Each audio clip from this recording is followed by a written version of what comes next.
2016 இருந்து 2022 இந்த ஆண்டுகளுக்கு இடைப்பட்டு வெளியான திரைப்படங்களுக்கு சிறந்த நடிகர்கள், சிறந்த திரைப்படம், சிறந்த இயக்குநர்கள், சிறந்த குணச்சித்திர நடிகர்கள் அவங்களுக்கெல்லாம் தமிழ்நாடு அரசு விருது அறிவிச்சிருக்கு. அதில் என்ன பிரச்சனை? அதில் தான் பிரச்சனையே, அதான்டி கேஸு. அதாவது தற்பொழுது ஒரு குணச்சித்திர நடிகராக போஸ் வெங்கட்டுக்கு போட 2 அவார்டு கொடுத்துருக்காங்க. நீங்கள் அந்த மனுஷனுக்கு 4 அவார்டு கூட கொடுத்துட்டு போங்க, அது பிரச்சனை இல்லை. அதில் என்ன பிரச்சனைனா, அவர் உண்மையிலே தான் பெரிய நடிகர்னு நைட்டு முழுக்க தூங்காமல் இருந்திருப்பாப்ப. நான் அடுத்த வருஷம் ஒரு அவார்டு வாங்குறேன்டா போருன்ட்டு விடிய விடிய கோபம், சிரிப்பு, ஆச்சரியம் அப்படின்ட்டு அவர் ஏதாச்சும் பண்ணிட்டு இருந்தா வீட்டில் புள்ளைய குட்டிலாம் தூங்குறதா இல்லையா? அவர் எங்கம்மா? குடிச்சுட்டு ரூமுக்குள்ள டான்ஸ் ஆடுறாரா? சத்தம் கேட்டு பக்கத்து இருக்காங்களா சண்டைக்கு வராங்கடா. அப்படியாக தற்பொழுது வழங்கப்பட்டிருக்க இந்த அரசு விருது உண்மையிலே இது அரசு விருதுகளா இல்லை சிறந்த கொத்தடிமைகளுக்கான விருதுகளா அப்படிங்கிறத நம்ம டீட்டெயிலாக பார்க்க போகிறோம். வாங்க வீடியோக்குள்ளே போகலாம். நான் உங்கள் யங் தாத்தா.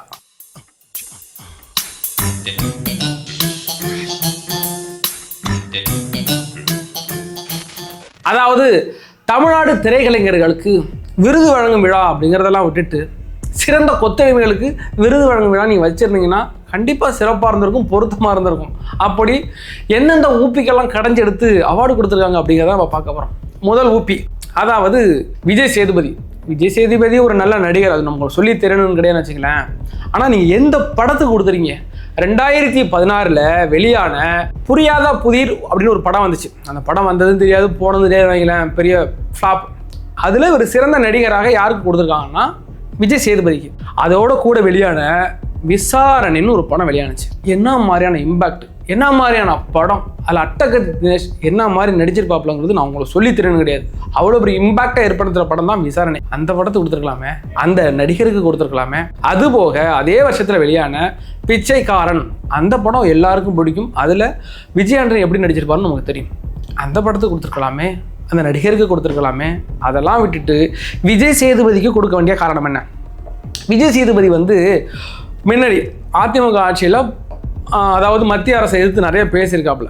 சொல்லப்போனால் பிஜேபி நேரடி அட்டாக் நிறையா பண்ணியிருக்காங்களேன், அதுக்கெல்லாம் நம்ம சப்போர்ட் இருந்தோம். ஏன்னாட்டா அதே மாதிரியான தாக்குதலுக்கு கண்டிப்பாக நாங்கள் யாராக இருந்தாலும் கூட நிற்போம், சப்போர்ட்டாக இருந்தோம். ஆனால் அதில் என்ன பிரச்சனைனா, விஜய் சேதுபதி அப்போலேருந்து இந்த திராவிட சிந்தனையோட அங்கே போனார். திராவிட சிந்தனையோட அங்கே போனாலாம் தெரியாது, தன்னை சேஃப்டி பண்ணிட்டு அங்கே போய்ப்பான்னு வச்சுக்கலாம். அது அப்படியே கண்டினியூவாக தொடர்ந்துக்கிட்டே இருக்குல்ல, அதுதான் பிரச்சனை. இப்போ இடையில தமிழ்நாடு அரசு மாணவர்களுக்கு லேப்டாப் வழங்குற ஒரு விழாவும் நடந்துச்சு. அதுக்கு விஜய் சேதுபதிக்கு என்ன சம்பந்தம்? உங்களுக்கு லேப்டாப்புக்கு என்ன சொந்தம்? அதை கூட விடு. பள்ளி விழாவுக்கும் அரசு விழாவுக்கும் விஜய் சேதுபதிக்கு என்ன சம்பந்தம்? அதில் ஏற்கனவே நம்ம மணிகண்டன், ஜெய்பீமில் நடித்த மணிகண்டனும் போயிட்டு திராவிட மாடல் அரசு எப்படி பார்த்தீங்கன்னா பல குழந்தைகளை படிக்க வச்சிருக்கு, ரொம்ப சூப்பரான ஒரு கல்வித்துறை இயக்கிக்கிட்டு இருக்கு. இந்த திருவிக காலேஜில் பொண்ணுங்க அந்த காலேஜில் வகுப்பறையிலே உட்காந்து பீர் அடிச்சுக்கிட்டு இருக்கு. அந்த வீடியோ நேற்று வெளியாயிருக்கு. நாங்கள்லாம் போய் கேட்டால் கூலியில் பீரே கொடுக்க மாட்டானுங்க. பொண்ணுங்க கேட்டால் மட்டும் கூலிங் பீர் கொடுக்குறானுங்க. கூலிங்கில் பீர் அடிச்சுக்கிட்டு இருக்கு அந்த பொண்ணுங்க. இப்படி தான் தமிழ்நாட்டில் உள்ள எல்லா கல்வி அரசு நிறுவனங்களில் நடந்துக்கிட்டு இருக்கு. அதாவது காலேஜில், அரசு கல்லூரிகளிலும், அரசு பள்ளிக்கூடங்கள்லையும் கஞ்சா பழக்கம் நடந்துகிட்டு இருக்கு. இந்த புதுசாக இங்கே வைக்கிறானுங்க உள்ள, அது பண்ணிக்கிட்டு இருக்கானுங்க. பள்ளிகளிலிருந்தே இந்த பழக்கம் தொடர்ந்துக்கிட்டு இருக்கு. அப்படியாக சீரழிஞ்சு கிடக்கிற எந்த கல்வித்துறையில் ரொம்ப சிறப்பாக ஏதோ கண்டுட்டாரா, ஏதோ கூப்பிட்டுருக்காங்க, போய் நானும் பேசுகிறேன்னு தலைவன் உருட்டிட்டு வந்தாப்புல. அதாவது இந்த அரசு இந்த நடிகர்களை வச்சு ஒரு ப்ரொமோஷன், அதுக்கெல்லாம் நம்ம மாதிரி இதை மாதிரி ஊப்பி நடிகர்களை கொண்டாந்து ஒரு ப்ரொமோஷனை கொடுக்குது. அதற்காக தான் இந்த விஜய் சேதுபதிக்கு புரியாத புதிர் படத்தில் ஒரு விருது. எனக்கே ஒரு பெரிய புரியாத புதிராக இருக்குது, எதுக்கு அவருக்கு கொடுத்தாங்கிற அந்த அளவில் தான் இருக்குது. இதில் நான் மிக சிறப்பாக பார்க்குற ஒன்றுன்னா, 2017 சிறந்த படமாக அறம் தேர்வு செய்யப்பட்டிருக்கு. அறம் படத்தை யார் இயக்கணும் அப்படிங்கிறது தெரியும், கோபி நயினார். கோபி நயினாரோட விஷயம் உங்களுக்கு தெரிஞ்சிருக்கலாம், தெரியாத பட்சத்தில் நான் சொல்கிறேன். கோபி நயினாருக்கும் அரசுக்கும் மிகப்பெரிய பிரச்சனை போயிட்டு இருக்கு. இந்த நேரத்தில் கோபி நயினாரோட எடுத்த படம் அறத்துக்கு அவார்டு கொடுத்துருக்காங்க. அந்த மனுஷன் ஒன்று சொல்லியிருக்காரு பாருங்க. அதாவது இந்த ஜூரி செக்ஷன் இருக்குல்ல, இந்த அவார்டு வழங்கும் விழாவை ஒருங்கிணைப்பவர், இந்த படத்தை செலக்ட் பண்ணுறவங்கலாம் உண்மையிலே திறமையின் அடிப்படையில் தான் பண்ணுறீங்களா, இல்லை அரசுக்கு யாரெல்லாம் ஒத்து ஊதிக்கிட்டு இருக்காங்களோ அவங்களுக்கு நீங்கள் கொடுக்குறீங்க? ஏன்டா என் படத்தை கொடுத்தாங்க நான் அமைதியாக இருக்க முடியாது. இதில் நிறைய கலைஞர்கள் மிஸ் பண்ணிட்டீங்க, அவங்களுக்கெல்லாம் கொடுக்கல. யாரெல்லாம் அரசுக்கு சாதகமாக இருக்கிறாங்களோ அவங்களுக்கெல்லாம் நீங்கள் அவார்டு கொடுத்துருக்கீங்க. ஒருவேளை நீ எனக்கு கொடுத்துருந்தா நான் என்னையே சந்தேகப்பட்டிருப்பேன். நான் ஏதோ ஒரு இடத்துல திமுகவுக்கு நான் சொம்படிச்சிட்டு போகணுன்னு நானே என்ன சந்தேகப்பட்டிருப்பேன்னு தெளிவாக ஒரு ஸ்லீப்பர் ஷாட் கொடுத்துருப்பாங்களே, அது ரொம்ப சூப்பராக இருந்துச்சு. அதுபோக 2021 ஆர்யாவுக்கு கொடுத்துருக்காங்க. அது என்ன சார்பேட்டா பரம்பரை படத்தில் மிக சிறப்பாக நடிச்சிருந்தார் அப்படின்னு கொடுத்துருக்காங்க. படமே சூப்பராக இருக்கும். அந்த சார்பேட்டா பரம்பரைன்ற படமே ரொம்ப அருமையாக இருக்கும். அதற்கு கொடுத்துருக்கலாம். பரவாயில்ல, நடித்த நடிகருக்கு கொடுத்துருக்காங்கன்னு வச்சுக்கலேன். அந்த இடத்துல அவர் தான் படத்தில் நடித்த ஒரு நடிகருக்கு கொடுத்துருக்காங்கிறது தாண்டி பாரஞ்சித் என்ன சொல்கிறாருன்னா, இந்த விருது வழங்கும் குழுங்கிறது முழுக்க முழுக்க அரசுக்கு சொம்படிக்கிற ஆட்களையே தேர்ந்தெடுத்து போட்டிருக்காங்க. இதில் எனக்கு பெரிய அளவில் உடன்பாடு கிடையாது. இது உண்மையாக நேர்மையாக நடக்கலைன்னு சொல்லிட்டாப்புல. அதை டேக் பண்ணி உடனே ஷேரன் என்ன சொல்கிறாப்புலன்னா, இது உங்களுக்கு இப்போ தான் தெரியுமா, எனக்கு அப்பயிலேருந்தே தெரியும் அப்படின்றாங்க. ஒட்டுமொத்த இந்த சினிமா துறையும் உள்ள என்ன நடந்துகிட்டு இருக்கு அப்படிங்கிறது தெரியுது. இந்த விருது யார் யாருக்கெல்லாம் கொடுக்குறாங்கிறது சூப்பராகவே தெரியுது. அந்தளவுக்கு புரிந்தளவு அந்த மக்களுக்கு இருக்குது, சினிமா துறையினருக்கு இருக்குங்கிறதே பெரிய விஷயம் தான். இதில் இன்னொரு மிக சிறப்பாக அப்படின்னா, இடையில அஸ்வந்த்னு ஒரு சின்ன பையன், சைல்டு ஆர்டிஸ்ட் தான். அவர் நேற்று ஒரு வீடியோ ஒன்று போட்டிருந்தார். வீடியோ ஒன்று போட்டிருந்தாலும் செருப்பால் அடிச்சிருந்தாங்களே. நம்ம ஸ்டேட் கவர்மெண்ட் அவார்ட்ஸ் இருக்குல்ல தமிழ்நாடு, அவங்க பெஸ்ட் சைல்டு ஆர்டிஸ்ட் நான் இருப்பேன்னு நினைச்சேன். ஆனா இல்ல, 2019 ரிலீஸ் ஆன சூப்பர் டிலக்ஸ்ல ராஸ்குடி நடிச்சிருந்தேன். அது கண்டிப்பா கிடைச்சிரும் நான் நம்பினேன். ஆனா கிடைக்கல. சரி ஓகே, அதுலதான் கிடைக்கல. 2022 ரிலீஸ் ஆன மை டியர் பூத்லாச்சும் கிடைக்கும் நான் ரொம்பவே நம்பினேன். சரி ஓகே, அதுல கிடைக்கல, இதுலாச்சும் கிடைச்சிரும் ரொம்ப நம்பினேன். அதுலயும் கிடைக்கல. ஜூரி மெம்பர்ஸ்ல இந்த மாதிரி படங்களை பாக்குறாங்களா இல்லையா எனக்கு தெரியல. ஒரு ஆர்டிஸ்ட் நடிக்கிறதுக்கான காரணமே அவங்களுக்கு ஒருத்தர் நடிக்கிறாரு, அவருக்கான அங்கீகாரமே கிடைக்கலன்னா அப்புறம் நடிக்கிறதே வேஸ்ட் இல்ல. ஏன் இந்த மாதிரி அநியாயம் பண்ணாங்கன்னு எனக்கு சத்தியமா புரியல. எனக்கு தெரியல. ஆடியன்ஸ் நீங்க சொல்லுங்க. 2 படத்தையும் பாருங்க. அந்த வயசுல அந்த நடிப்புக்கு மேல வேற என்ன தேவைன்றது எனக்கு உண்மையிலே எனக்கு புரியல. அதாவது நான் சூப்பர் டீலக்ஸ்னு ஒரு படத்தில் நடிச்சிருந்தேன். அந்த படத்துக்கு நீங்கள் எனக்கு அவார்டு கொடுப்பீங்கன்னு எதிர்பார்த்தேன். அதுக்கும் கொடுக்கல. உண்மையிலே அந்த படத்தில் அந்த பையனுடைய நடிப்பு மிக சிறப்பாக இருக்கும். மைடியர் போதுன்னு ஒரு படம் நடிச்சிருந்தாப்பலையும் அது எனக்கு தெரியாது. அதுலேயும் நான் நடிச்சிருந்தேன். பட் எனக்கு கொடுப்பாங்கன்னு பார்த்தேன், எனக்கு கொடுக்கவே இல்லை அப்படின்னு அந்த பையன் சொன்னதாக இருக்கட்டும். ஒரு சீரியல் நடிகை அவங்க, அதாவது இது சினிமா மட்டும் இல்லாமல் சீரியலுக்கும் சேர்த்து கொடுக்குறாங்க. அதுலேயுமே யாரெல்லாம் திமுகவுக்கு சொம்படிக்கிறாங்களோ அவங்களுக்கு தான் நீங்கள் கொடுத்துருக்கிறீங்க அப்படின்னு அவங்க ஒரு காட்டமான ஒரு வீடியோ வெளியிட்டிருக்காங்க. தமிழக அரசு சின்னத்திரை விருதுகள் 2014 இருந்து 22 வரைக்கும் கிட்டத்தட்ட ஒரு 7 வருஷ அவார்டை அப்படியே ஹோல்ட் பண்ணி இப்போ அனௌன்ஸ் பண்ணிருக்காங்க. ரொம்ப ரொம்ப சந்தோஷம்.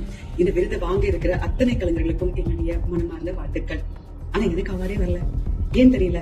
2014 இருந்து 22 வரைக்கும் அப்படின்னா 2017 இருந்து 22 முடிய செம்பருத்தி பீக்ல இருந்திருக்கு. அதுலயும் 19, 20, 18 இந்த 3 வருஷமும் அவ்வளவு பீக்ல போயிருக்கு.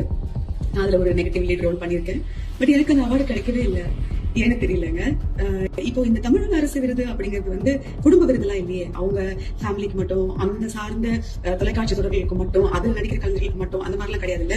ஒட்டுமொத்தமா சின்னத்திரை அப்படிங்கிறது எல்லா சேனல்ஸ்ல இருந்து, எல்லா சீரியல்ஸ்ல இருந்து நல்லா நடிக்கிற ஆர்டிஸ்ட செலக்ட் பண்ணி கொடுக்கறது. இந்த விருது எனக்கு ஏன் கிடைக்கல? அந்த 3 வருஷங்கள் நான் தானே அவ்வளவு நல்லா பெர்ஃபார்ம் பண்ணிருக்கேன்னு சொன்னாங்க. சோ இது நான் கேட்கறது ஏதாவது தப்பு இருக்கா? செலக்டட் பண்ற கமிட்டின்னு ஒருத்தவங்க இருப்பாங்களே, அந்த கமிட்டியை செலக்ட் பண்றது யார்? ஏன்னா அவங்க அவ்வளவு ஞானமா செலக்ட் பண்ணிருந்தாங்கன்னா கண்டிப்பா என்ன மாதிரி இன்னும் எத்தனையோ தகுதி இருக்கிறவங்களுக்கு இந்த அவார்ட் போய் சேர்ந்திருக்கும். அப்படி தெரியல எனக்கு. ஏன்னா ஒரு சேனலையே பாய்காட் பண்ணிருக்காங்க, அதுல இருந்து சீரியல்ஸையே பாய்காட் பண்ணிருக்காங்க. அதுல இருந்து கலைஞர்களுக்கு எவ்வளவு வலிச்சிருக்கும், எவ்வளவு வலிச்சுக்கிட்டு இருக்கும். இப்போ முதல்ல இந்த தலைமை பொறுப்புலையோ இல்ல இந்த மாதிரி தேர்ந்தெடுக்க இடத்துக்கு வரவங்களுக்கோ முழு தகுதி இருக்கான்னு பார்த்து உட்கார வைங்க. ஏன்னா அவங்க மட்டுமே சுட்டு சாப்பிடுற அப்பளத்துக்கு ஆசைப்பட்டுக்கிட்டு அடுத்தவங்களுக்கும் அதை படைக்கணும்னு நினைக்கிறாங்க. எப்படி சொல்றது தெரியல. புரிய வேண்டியவங்களுக்கு புரியும். உங்களுக்கு வேண்டியவங்களுக்கு மட்டும் கொடுக்கறதுக்கு தமிழக அரசு விருது இல்ல. அதுக்கு நீங்க தயாரிச்சு ஒரு அவார்டு கொடுங்க, ஃபேமிலி அவார்டுன்னு சொல்லிட்டு. எல்லாருக்கும் கொடுக்கறதுக்கு பேரு தான் தமிழக அரசு விருது. தமிழக அரசு இதெல்லாம் கொஞ்சம் பாக்குறீங்களா? பார்த்துட்டு அதுக்கப்புறமா விழா எடுங்க. அது கொஞ்சம் பாக்குறதுக்கு நல்லா இருக்கும். சிறந்த குணச்சித்திர நடிகர்களுக்கு கொடுக்கப்பட்ட அவார்டு தான் பெரிய அளவில் இன்னைக்கு ட்ரோல் ஆயிருக்கு. அது மிக முக்கிய காரணம் என்னன்னு பார்த்தீங்கன்னா, போஸ் வெங்கட் அண்ணன் நல்ல நடிகர் என்பதில் எனக்கு எந்த ஒரு மாற்று கருத்து கிடையாது. நல்ல நடிகர் தான். ஆனால் அவருக்கு 2 அவார்டு கொடுக்க வேண்டிய கட்டாயம் என்ன? அதே வருடங்களில் வெளியான வேற நல்ல படங்கள் வெளியானுச்சு. அதில் உள்ள குணச்சித்திரம் எடுத்து கொடுத்துருந்தா பரவாயில்ல. ஏற்கனவே அந்த டானாக்காரன் மேட்டருக்கு வரேன். இதுக்கு முன்னாடி கவன் படத்தில் நடிச்சதுக்கும் தீரன் அதிகாரம் 1 நடிச்சதுக்கும் ஒரு அவார்டு கொடுத்துருக்காங்க. தீரன் அதிகாரம் படத்தில் அவர் நடிச்சிருக்காரு, நல்லா நடிச்சிருக்காங்களே. ஆல்ரெடி 2 அவார்டு கொடுக்க வேண்டிய அவசியம் என்ன? ஏன்ட்டா நீங்கள் டானாக்காரனுக்கு கொடுத்ததா மிக தவறு. ஏன்னு கேட்டிங்கன்னா, டானாக்காரன் அப்படின்ற படத்தில் மிக இம்பாக்டாக நடிச்சது. ஏன்னா அந்த டானாக்காரன் படம் பார்த்தா தெரியும். படம் முழுக்க மனசில் நிற்கிறது விக்ரம் பிரபுக்கு அடுத்தது லால். அந்த மனுஷன் அந்த அளவுக்கு ஆக்ட் பண்ணியிருப்பாப்ல. அவர் மேலே அவ்வளோ கோவம் வரும். ஏன்டா நீ இப்படி பண்ணுற அப்படிங்கிற அளவுக்கு நமக்கு கோவம் வரும். நமக்கு அந்த காவல்துறையில் நடக்கிற அந்த ட்ரெயினியை பார்த்தாலே பயம் வரும். அந்த அளவுக்கு லால் நடிச்சிருப்பார். படம் முழுக்க செம்ம இம்பாக்டாக இருக்கும். இன்றைக்கி வரைக்கும் என் மைண்டில் இருக்குது. நான் படம் பார்த்தது எப்போ வந்த காலகட்டத்தில் பார்த்து இப்போ வரைக்கும் அதை நான் ஞாபகப்படுத்தி பேசுகிறேன்னா அந்த அளவுக்கு இருக்கும். அதுபோக MS பாஸ்கர் எம்எஸ் பாஸ்கருடைய ஆக்டிங்கும் சரி, மனுஷன் அவர் சொல்லவா வேணும் அவர்கிட்டலாம் அந்த அளவுக்கு நடிச்சிருப்பாப்புல. அவரும் பெரிய அளவில் இம்பேக்ட் ஏற்படுத்திப்பார். அவரை பார்த்தா பாவமாக இருக்கும். அதாவது நான் அந்த சிஸ்டத்துக்குள்ளே மாட்டிக்கிட்டேன், ஏன்னா இதுலேருந்து வெளில வர முடியாது, இந்த சிஸ்டம் இப்படி தான்ப்பா இருக்கும் அப்படிங்கிறது நமக்கு கன்வே பண்ணிகிட்டே இருப்பார்ல, வேறு லெவலில் இருக்கும். அதையெல்லாம் விட்டுட்டு இந்த போஸ் வெங்கட்டுகளை அவர் என்னமா இம்பேக்ட் கொடுத்துட்டார். ஏன்னா அதை அவார்டு கொடுத்தது பிறகு தான் தெரியும் அதில் போஸ் வெங்கட் நடிச்சிருக்காரு அப்படிங்கிறது. அப்படிப்பட்ட ஒரு ஆளுக்கு கொடுக்குறது அப்படிங்கிறது ஏற்றுக்கொள்ள முடியாது. அதான் பெரிய அளவில் இன்னைக்கு விமர்சனத்தில் உண்டாயிருக்கு. அதுக்கு பிறகு பிரகாஷ் ராஜ் அவங்க அசுரன் படத்தில் நடிச்சிருக்கிறார். அதுலையாம் அசுரன் படத்தில் நடிச்சிருக்கிறார். ஆனால் அது இம்பேக்டான அளவுக்கு அதில் நடிச்சிருக்கிறா அப்படின்னு கேட்டால் நடிச்சிருக்கிறார். ஆனால் அதே சமயத்தில் அந்த அசுரன் படத்தில் எவ்வளோ நடிகர்கள் எவ்வளோ இம்பாக்டாக நடிச்சிருப்பாங்க. கென் அப்படின்னு ஒரு பையன், கருணாஸோட பையன், அவருக்கு கொடுத்துருக்கலாம்.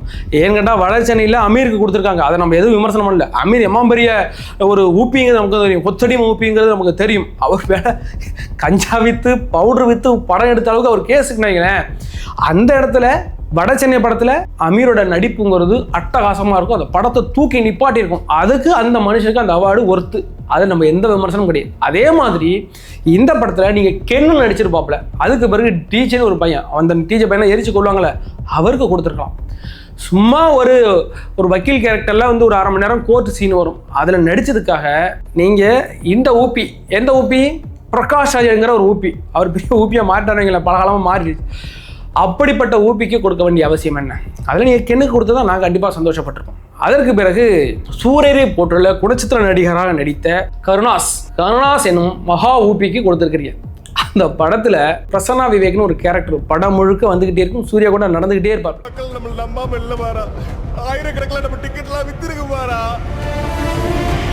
அவர் எவ்வளோ பெரிய இம்பாக்ட் ஏற்படுத்தினாரா அந்த படத்தில் இன்னும் ஞாபகம் இருக்குது. இன்றைக்கி வரைக்கும் அந்த ட்ரெண்டு மாறா ஜெயிச்சிருமாறா அப்படிங்கிறது எவ்வளோ பெரிய இம்பாக்டான இன்றைக்கி வரைக்கும் ட்ரெண்டிங்கில் உள்ள ஒரு ரீல்ஸ் அந்த வார்த்தை. அப்படி படம் முழுக்க வந்துக்கிட்டு இருக்க அந்த விவேக் பிரசன்னாவுக்கு கொடுக்காம மிக மோசமான ஒரு ஊப்பியாக இருக்கக்கூடிய கூவத்தூர் நம்ம கருணாஸ் அவர்கள் கொடுத்தது உண்மையிலே பெரிய வருத்தம். அந்த இடத்துல நீங்கள் கண்டிப்பாக விவேக் பிரசன்னாவுக்கு போய் சேர்ந்துருக்கலாம் அப்படிங்கிறது பெரும்பான்மையாக ரசிகர்கள் பரப்பப்படுற, அதாவது அவங்களுடைய கருத்தை சொல்கிறாங்க. அதில் நாங்களும் உடன்படுறோம். அதனால தான் உங்கள்கிட்ட கொண்டாந்து சேர்க்குறோம். இது இல்லாமல் எனக்கு ஒரு பெரிய வருத்தம், புதுசாக ஊபி லிஸ்ட்டில் சேர்ந்துருக்கிற சிவகார்த்திகேயனுக்கு நீங்கள் எதுக்கு கொடுக்கல? அந்த மனுஷன் பெரிய ஆக்டர் தெரியுமா, அவருக்கு கொடுக்காதது பெரிய வருத்தம் அப்படின்னு பார்த்துக்கிட்டே திரும்பும் போது இன்னொரு சம்பவம்.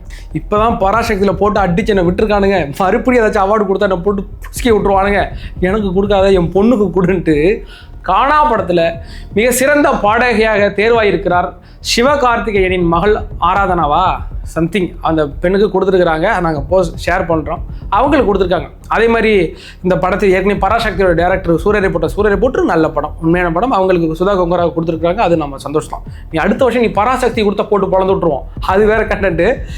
சூரரை போட்டுல நீங்கள் அந்த சுதா கொங்கரா கொடுத்தது மிகப்பெரிய வாழ்த்துக்கள். அதுக்கு பிறகு நான் சொல்ல நினச்சது விக்ரம் வேதா படத்தில் குணச்சித்திர நடிகராக நடித்த இதே விவேக் பிரசன்னா, அந்த படத்தில் அவருக்கும் கொடுத்துருக்கலாம். என்ற ஏற்கனவே விவேக் பிரசன்னா பற்றி பேசணும்.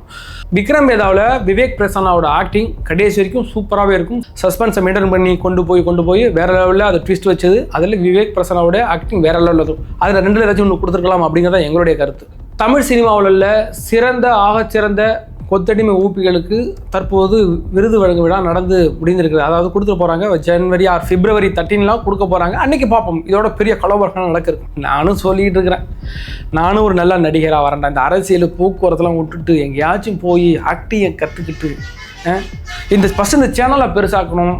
அதுக்கு நீங்கள் பெருசாக சப்ஸ்கிரைப் பண்ணணும். சேனலை யாரும் சப்ஸ்கிரைப் பண்ண மாட்டேங்கிறீங்க. சரி, சப்ஸ்கிரைப் பண்ணி வச்சுக்கிடுங்க. நாங்களும் பெரிய ஆளாக பெருசாக நடித்து நாங்களும் ஒரு கொத்தடிமை ஊப்பியாக போய் ஒரு 2026 27 நாங்கள் ஒரு சிறந்த ஆக்டரான விருது வாங்க விழா அதில் நான் கலந்துவேன். அப்படி இல்லைன்னா யூடியூபருக்கெலாம் சேர்ந்து வைங்களேன். இந்த இப்போ பெரிய குத்தாட்டம் ஒன்று ஓடிக்கிட்டு இருக்கு, குத்தாட்டம் ஒன்று ஓடிக்கிட்டு இருக்கு.